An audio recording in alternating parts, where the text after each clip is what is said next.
everybody, it's your girl Winter. If you're new to my channel, hello, I'm Winter. If not, welcome back. Welcome back, y'all. Y'all made it to my second video and I really appreciate you.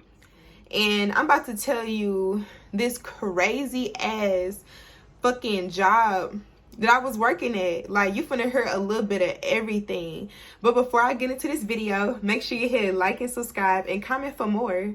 So the worst job I ever worked at was a bank.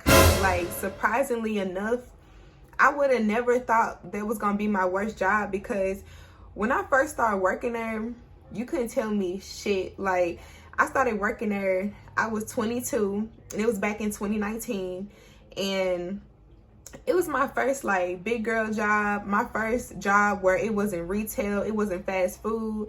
And at the time, I was working a better job than, like, you know, people in my circle that was my age. I had a better job than all of them. So, you know, I really thought this job was, you know, great at the time. So I end up getting hired. They send me off to Kansas City for at least 2 weeks. I come back in town.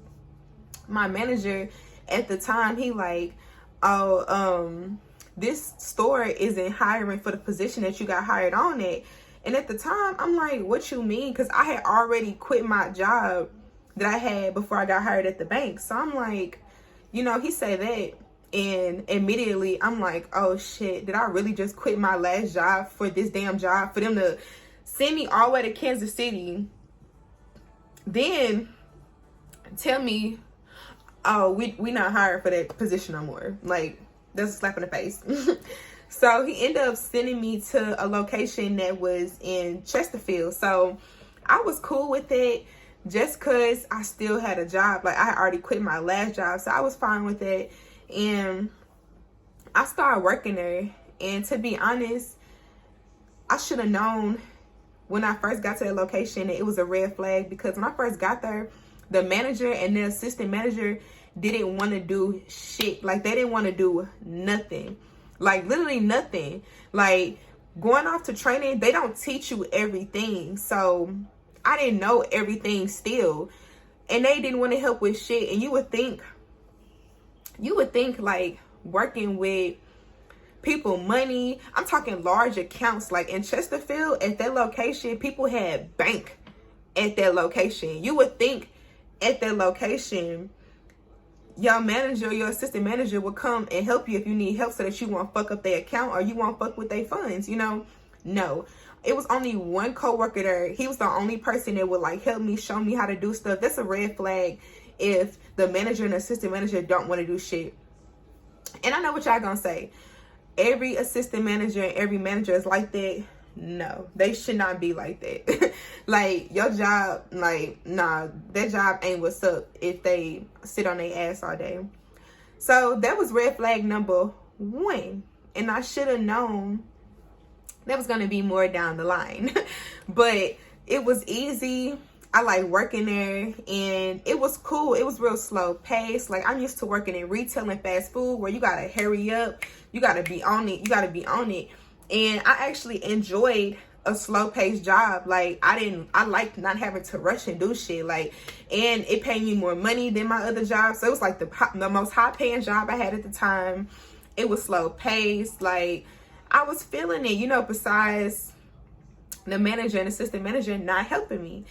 So red flag number two, a few months go down the line, and we all start noticing my manager just acting weird. Even my assistant manager, we all talking one day. I'm like, hey, such and such. Look, I ain't gonna say no names. I don't want to be too messy. You never know who gonna watch this video, so I don't want to say too many names. But let's just call him Jack. So Jack, we started being like, Jack been acting a little weird. Have y'all noticed Jack been acting a little off? Like, we all noticed it, but we couldn't put our finger on what it was that Jack was doing. We just like, acting a little weird, you know? So a few more weeks go down the line, we figure out why Jack is acting weird. I'm finna get into that part. So Jack used to always get sick a lot. He had like a terrible immune system, I guess. I don't know. he used to get sick all the time, and he blamed it on his kids and be like, oh, they're bringing me back codes from school, yada, yada, yada. He leaving one day. He like, you know, I'm going to head out early today. I'm not feeling too well. We like, okay. So he leave. I look down. Jack has a fucking grocery bag full of alcohol. And when I say alcohol, I mean vodka. I mean 1,700. He had a few dark ones in there too. I can't even list all the alcohol bottles. He had at least 5 bottles in this one plastic grocery bag, to the point where he probably should have double bagged it, because it was gonna bust through the bag. Like, I'm really speechless at that point. I'm in disbelief in my eyes that I'm hitting one of my coworkers like, do you see this man bag? Like, I've never worked. I know some of y'all probably had way worse experience than just that. Y'all probably had needles and everything, crack pipes, all that shit at your job, especially if you worked at a gas station. Because my husband used to work at a gas station, and he told me about going to the bathrooms, cleaning them, and finding needles and crack pipe, all this shit in the bathroom. But for me personally, seeing them damn alcohol bottles that my manager had threw me for a loop. Like, I was like, what the fuck? Like, I'm like, I know you're not. It's like I found the missing puzzle piece. I felt like, damn, all this time your ass been drunk. Like, how didn't I smell that? I'm like, is he really good at hiding it? Like, but for the most part, for real, like, he would come into work and he would close his door and be like, he not talking to us for the rest of the day. Like, we don't hear from this nigga for the rest of the day. I'm making business calls. We don't talk to him. So he probably low-key been in the back, fucked up, drunk, and we just didn't know because we barely could talk to the nigga. So that's number 2. So, you know, we are looking at the assistant manager. Clearly everyone sees it, and he's so drunk that he's not even trying to hide the bag. Like, it's out in the open. Like, and this bank is inside Walmart. So it was a Walmart bag. I don't know if he purchased it at Walmart. I don't know if he had that at home with him and he brung it. I don't know. I don't care. I just know this man was drinking on the clock.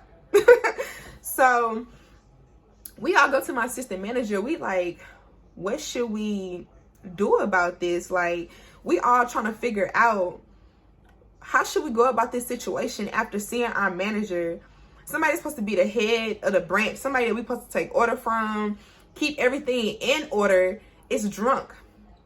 So at first, we decided to keep it on the hush, and we all came to him individually. We tried to talk to him. We talked to him as a group. We all tried to tell him, you know, ask him like, what's wrong? It's obviously you have a problem at this point. We're trying to ask, are things okay at home? It got to the point where he couldn't drive and he couldn't take himself home. He was so drunk that, his wife and his mom would have to come pick him up because he was so drunk. Like, that's really embarrassing at work because, mind you, we inside Walmart, so it's a really small branch, and any client that came up, they might have want to talk to him. They might have want to check some out their account with the manager, and they wasn't given that opportunity because my nigga in the back sleep and drunk. And one particular Saturday, I worked, and on Saturdays at that branch, they used to have it where only 2 people worked. It would be a manager and a regular employee. So Saturday, Saturday I came in, and I usually would get coffee. So by it being a Walmart, you know, you can shop and get stuff. So I grabbed me some coffee, and I can see the branch from the self-checkout. And when I look over at the branch, Jack is like this. Just like, and it's like, I already know what type of day I'm finna have by his face. His face bloodshot red. He's stirring up his face, la la la la la. I'm just like I already know it's gonna be a stressful day. Because when he drunk like that, and it's just me and him there, or it's just a manager and a co-worker and a regular worker there, more than likely this person's not gonna have no money in the drawer. This person's not gonna be able to do wires. This person is not gonna be able to open CDs, money market. So that means a lot of frustrated, angry customers are mad at me because of this nigga, basically. So this particular day, this lady comes up and she like, can I talk to Jack? I'm like, oh, he not feeling too well today. I think you should come back Monday. So she's like, oh, what you mean he don't feel well? I've had people in my family, he always don't feel well. This particular customer, she a regular. So she already basically know that Jack don't be feeling good. And she says, oh, I had somebody in my family and basically nobody wanted to fully check on them. Everybody just would say like, oh, this person not feeling well, not feeling well. And they had a really serious condition going on that they never got checked out. So he in the back and he got the door closed, the lights off. I don't even know what he's doing back there. Like, I'm looking at how much money is in my drawer and I'm trying to help as many people as I can until I run out, because I know after I run out, and I'm just trying to make it to 2 o'clock when we get off work. So that was my goal and my objective. She starts storming back to the manager office. I'm like, why is she going back there? This can be something really serious going on. You guys need to check on him. For one, he just my manager. And for two, I'm lying anyway. This nigga drunk, you know? So she busts in the office. Jack is underneath his desk with like a stress ball and he's throwing it up in the air. Like he was throwing up as he was on his back. There's throw up literally all down the sides of his shirt. I couldn't believe what I was looking at. I'm just like, damn, to really think that I thought this was going to be the best job. Oh, they was giving me a little bit more money than any other job would. Oh, this is a bank. They got to have their shit together. No, they don't mean it, you know? So she like, I'm finna call the ambulance. She leave out his office. He look at me, get her the fuck out of here. I'm like, dude, you drunk. You done threw up on yourself. You probably do need to go to the ambulance. You probably do need some help. So she called the ambulance. They get here. He act like he's unconscious at that point. I don't know if he was acting or if he was for real.